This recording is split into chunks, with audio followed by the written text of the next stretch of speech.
Welcome to Living Inspired with Autism, where we explore the beautiful challenges and unexpected gifts of the autism journey.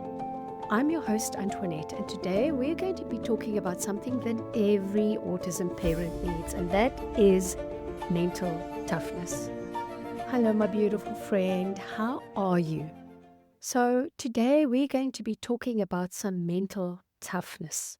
Now, as you know, or I've spoken about it before, I have an immune deficiency issue, and I've been getting infusions to top me up, so to speak. Now, coming from Massachusetts down to North Carolina, it took me a few months to get these set up again, and it got me thinking about this idea of mental toughness, because in between this, I've been getting sick.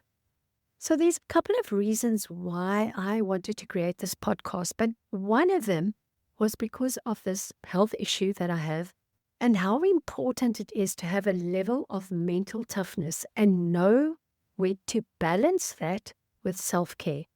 When should you be tough and when should you not be tough with yourself? For those of you who want to be more tough with yourself, I have some tips. And for those of you who are probably too tough with yourself, I have some tips for you too. I have some balance for that. And it made me think about that this is something that I should think about more consciously and actually do more consciously. Make my brain, make my mentality stronger, and be a stronger person.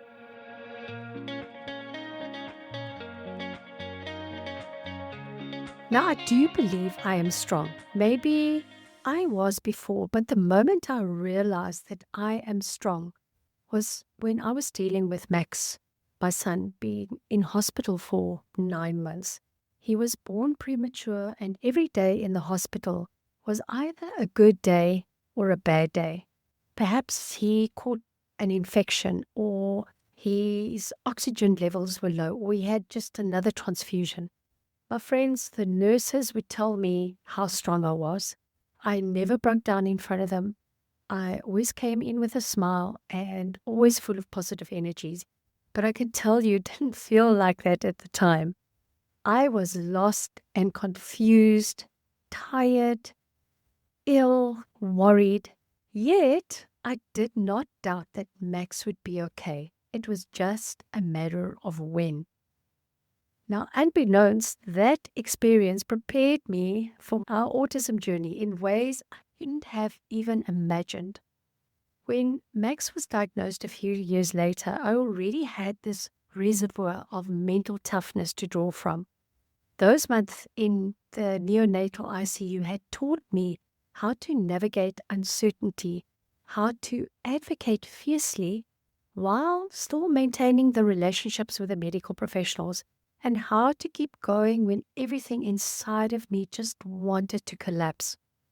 Now I'm kind of like, I like to live in the question for a minute and try to question on and explore the thoughts I have about it and kind of play with how mentally tough I already am.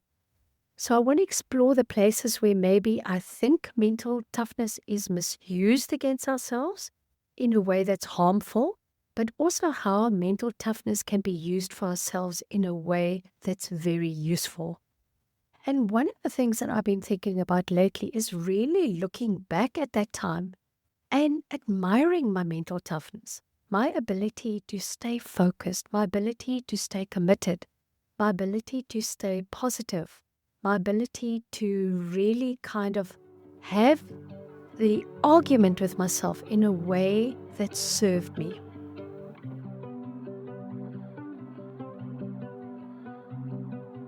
It's very similar to the relationships we have with the people that we love in our lives.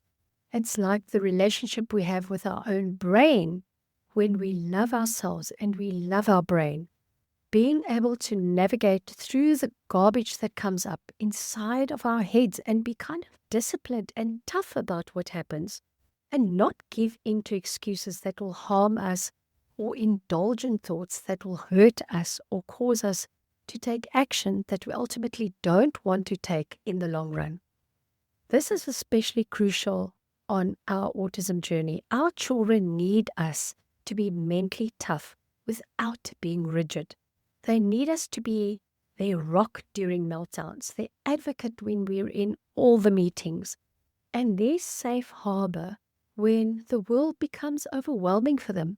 But we can't sustain this if we're constantly beating ourselves up or collapsing under the weight of our own emotions. The other part of mental toughness, I think, is our willingness to allow people to judge us and allow people to be wrong about us and allow ourselves to experience any emotion that will keep us opened up to life instead of us closing down from life. So for me, what that looks like is people can talk about me. People can say negative things about me. People can be wrong about me. People can even tease me. They can say crazy stuff to my face. And I have an ability not to take that on. As autism parents, we face judgment constantly from family members who think our child just needs more discipline, from strangers in grocery stores during a meltdown, from teachers who don't understand the sensory processing issues, or even autism at a deeper level. Mental toughness means that we can stand firm in our knowledge of our child without being crushed by these opinions. I have a barrier where I don't need to allow that to touch me or hurt me. I do think that that's a lot of my own mental toughness because I understand in so many ways that that is about them and not about me. I do think that mental toughness serves me as it applies to other people, say, attacking me.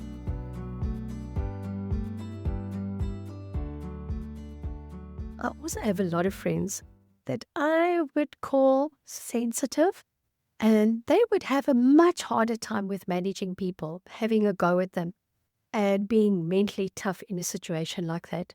So the question then becomes, is one better than the other? Is one good? Is one not good? Should we be more mentally tough? Should we be less mentally tough? Should we be more sensitive? I think for all of us, we get to answer that question for ourselves, in what ways we want to be mentally tough and in what ways we don't. So if you're seeing areas in your life where you want to be mentally tough, here are some of my recommendations. I'm actually, I think, very mentally tough where Max is concerned. I'm very mentally tough with discipline on myself. I'm very mentally tough in people being mean or critical or making fun of me. And there are areas that I want to continue to be mentally tough. I'm also mentally tough with my primitive brain when I know it's not going to serve me. Now, when Max has a meltdown in public and people stare or they make comments, my mental toughness allows me to focus on him rather than their judgment. When we've tried the same therapy exercise for the 15th time with minimal progress, mental toughness helps me show up again and again for attempt number 16 with genuine enthusiasm. When I've spent hours creating supports that Max just ignores completely, mental toughness helps me pivot and try something else without spiraling into despair. So I'll give you some tips on how to do this. Now, mental toughness can go bad, and I'll talk to you about that in a little bit too, and how to make sure, because I've done that before, how to make sure you don't get too mentally tough on yourself. So I think there's this idea that in order to be strong, we have to be mean or cruel with ourselves. And I don't believe this is true. I think the exact opposite can be true.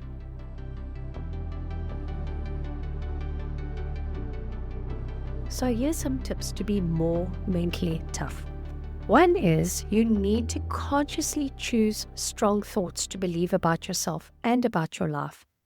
This has to be a conscious decision because your brain is not conditioned to think mentally tough thoughts normally. On the flip side of that, you have to be aware of not indulging in weakening thoughts, thoughts that you have that weaken you emotionally or even physically when you think them. Now, for us, a weakening thought may sound like, why can't my child just behave normally? Or I'll never get a full night's sleep again. Or no one understands what we're going through. These thoughts drain your energy and your resilience. Replace them with strengthening thoughts like, I am exactly the parent my child needs, or I'm learning and growing every day, or I'm building a community that does understand. Now, if you're not conscious of what you're thinking, you won't even know if you're having weakening thoughts or empowering, strengthening thoughts. So, your first step is just to become aware of what you're thinking and what is going on in your brain. So, take a journal and just write down all the things, all the thoughts. That's what I help my clients because they bring me their thoughts, no matter how out there or negative, and I help them reveal what's going on with them. Then, once we do that, we have the awareness, we have the consciousness that we can actually release the power of our own decision in deciding what we want to believe and what we want to think, and then what we want to practice believing.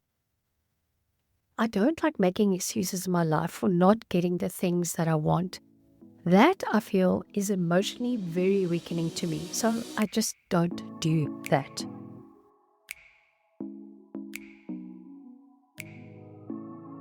I don't make excuses. If I've got an explanation or a justification for why I'm not doing something, I want to make sure that it's empowering and strengthening commentary in my own brain. Or I just don't say to myself, you will know if an excuse hurts you by the way you feel. You'll know if an excuse hurts you if it pulls you back from what you truly want in your life. Now, one common excuse I hear from parents is, I can't take care of myself because my child needs me too much. Now, while this feels true, it weakens you. A more empowering explanation might be, I'm choosing to prioritize my child's immediate needs right now, and I'm exploring ways to build support systems that will allow me to care for myself as well. Or you could be saying, I couldn't do this because I had a really long day, or I couldn't eat well because I got into a fight with someone. Now, for me, using circumstances and explaining away my behavior that I don't want to be doing because of a circumstance is weakening to me because it gives away all my power. Versus, I chose to eat all of this ice cream, or I chose to eat all of these chips, or I chose to eat all of this bread because I didn't want to feel my feelings. That's not an excuse. That's an explanation. Even though it's not a great explanation, it does kind of let me off the hook, so to speak. It states the facts of a situation where then I have the power of owning what I did and then the power to change it instead of blaming it on something maybe that I don't have control over. So really keeping an eye on those kind of excuses and those kind of justifications that weaken you instead using explanations that empower you even with behaviors that you wish you hadn't done.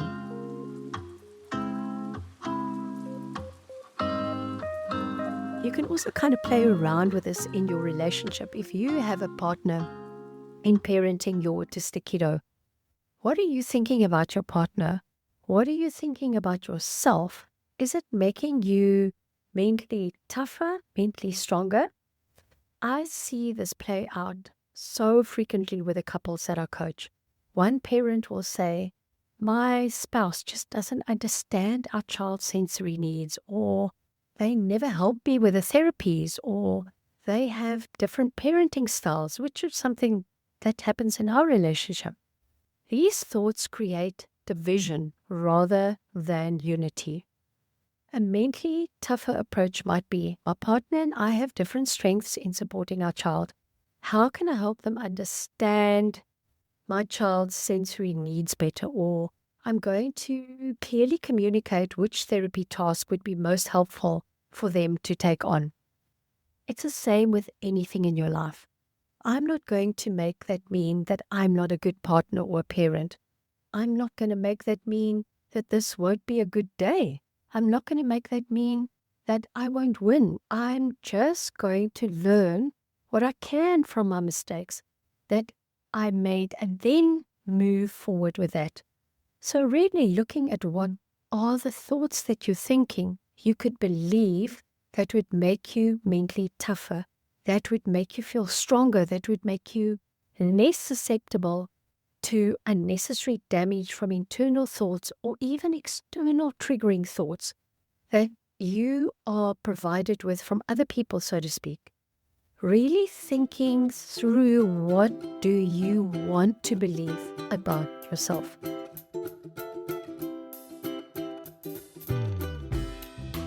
Even some of the thoughts that I've shared with you are so empowering. I allow other people to be wrong about me. I allow people to judge me.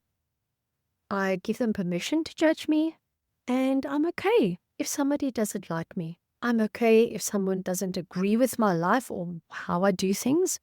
I'm okay if someone's unhappy with me. It's all fine. I don't have to argue with those things because I can't control them.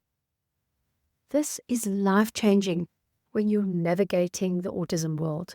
When a relative says he just needs more discipline or she just needs more discipline, you can think, I allow them to have their perspective even though I know it's not accurate. When a stranger makes a comment about your child's stimming, you can think their opinion doesn't change what my child needs right now. Notice when you argue with the things that you can't control, you are weakening yourself. You're disempowering yourself because you're giving your power away to something that isn't within your control. So then you feel like a victim and then you feel defeated. What can you control in your situation? What can I control in my life? I may not be able to control whether someone calls my child naughty. I might not be able to control whether my partner reacts differently when my son eloped. That sort of thing. Then how can I maintain emotional strength? Can I feel strong in those moments by choosing my thoughts really well and making sure that they're stronger thoughts? The answer is yes. So thoughts like, I am very strong. I am very capable. I can do hard things. I'm getting stronger all the time. This doesn't have power over me. I have so much power within me. I can focus on what I can control. And all those thoughts strengthen me. There's nothing that can defeat me but my own mind. Even if I lose in a game, can I use that to strengthen me? Or do I make excuses that weaken me? Or do I blame things that weaken me? Or do I use it to build up my strength mentally?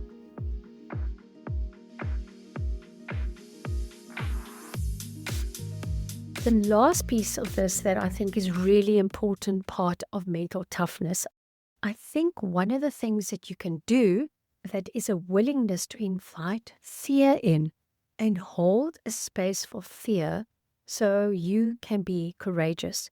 If you think about going into any kind of battle, it will include fear. Your primitive brain will be afraid. Now, for us as parents, there are many fears.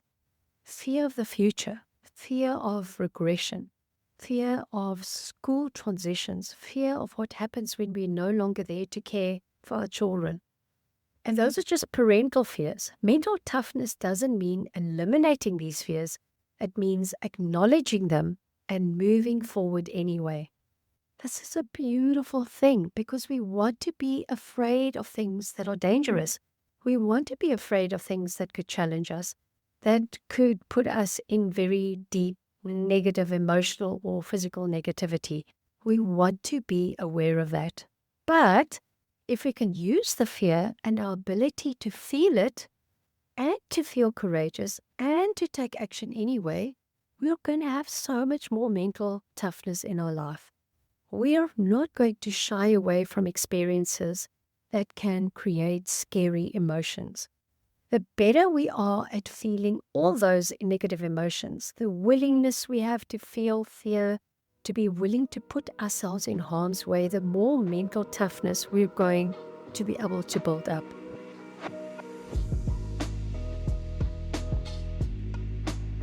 Now, let's just talk a little bit about the idea of mental toughness gone too far.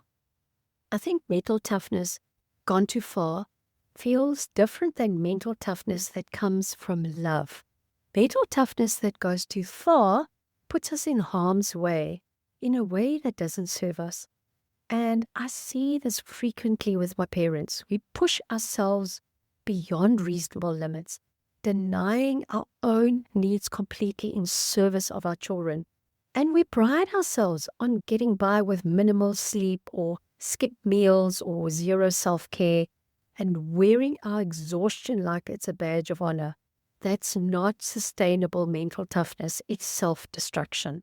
So when I say putting us in harm's way in a way that does serve us, what I mean by that is increasing our capacity to feel negative emotion on purpose because we know that we're safe and we know that we can take care of ourselves. We know that an emotion is just an emotion and that it can't harm us if we allow ourselves to feel it. But mental toughness gone too far sounds like, I don't care how I feel. It doesn't matter that you're afraid. You are negative, negative, negative. You're not good enough. You should be stronger. You're weak. This kind of coming at ourselves is demeaning a derogatory way in an effort to push ourselves to action, I think, is mental toughness gone too far.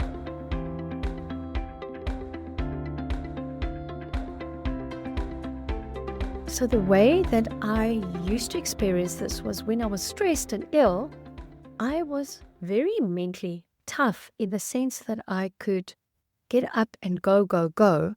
It got me the result that I wanted, being the good employee, never missing the day, until I crashed and landed in hospital myself. And in that process, really demeaning myself and beating myself up and disempowering myself. This pattern is all too common among us parents.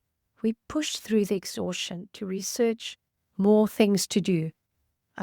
Just make this one more schedule. Just handle this one more meltdown until our bodies and minds simply can't continue. We crash and then our children lose their primary support person temporarily while we recover. It's not sustainable. Now, for me, it wasn't sustainable. It was like me working against my own body, like beating the crap out of myself, which I think could be called some form of mental toughness, some form of mental discipline. But if the intention behind it, if the emotion fueling it is insecurity and frustration, angst, disgust, limited thinking, you are going to end up using mental toughness against yourself to harm yourself. So the easiest way to know is listen to the voice in your head. It's the difference between, girl, you can do this right now. You can go on this hike. You can hike this hill because you're amazing and you're strong. You're going to build up the strength in your legs. I believe in you. That's a form of mental toughness. Do not stop. Keep climbing this hill. Keep going to that next tree. I've got you. You can do this. You're capable of it. You're strong. Versus, you're not going to stop until you get to the top of this hill. You can't be weak. You can't let yourself down. You can't let these other people walk faster than you. What is wrong with you? Why don't you walk faster? Why aren't you in better shape? See, I told you. You should have been doing this and this and that and that and that. It's the tone.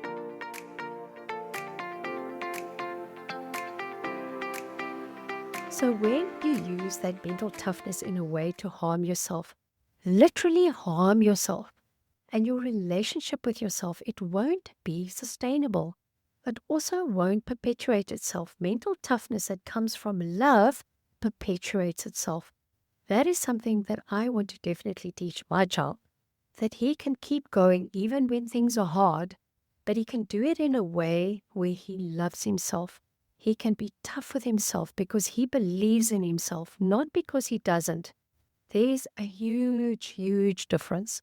And this applies to how we approach our children as well. Mental toughness in parenting means having high expectations while providing unwavering support. It means believing our kiddos can learn to regulate, to communicate, and connect, even when progress is slow and setbacks occur.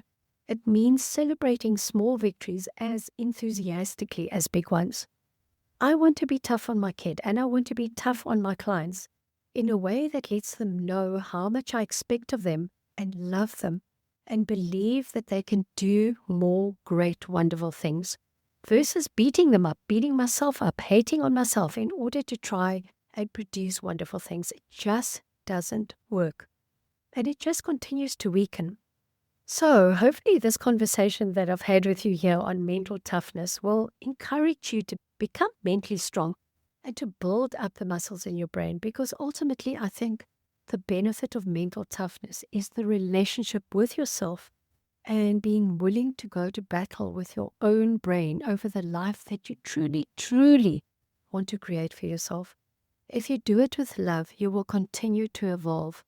And you will continue to blow your own mind with what you're capable of by using mental strength that you have developed. So, thank you very much. It has been a mouthful. Thanks for joining me on Living Inspired with Autism. If today's discussion on mental toughness resonated with you, please subscribe, leave a review, and share with other autism parents who might benefit. Until next time, remember, you were chosen for this journey because you have exactly what it takes.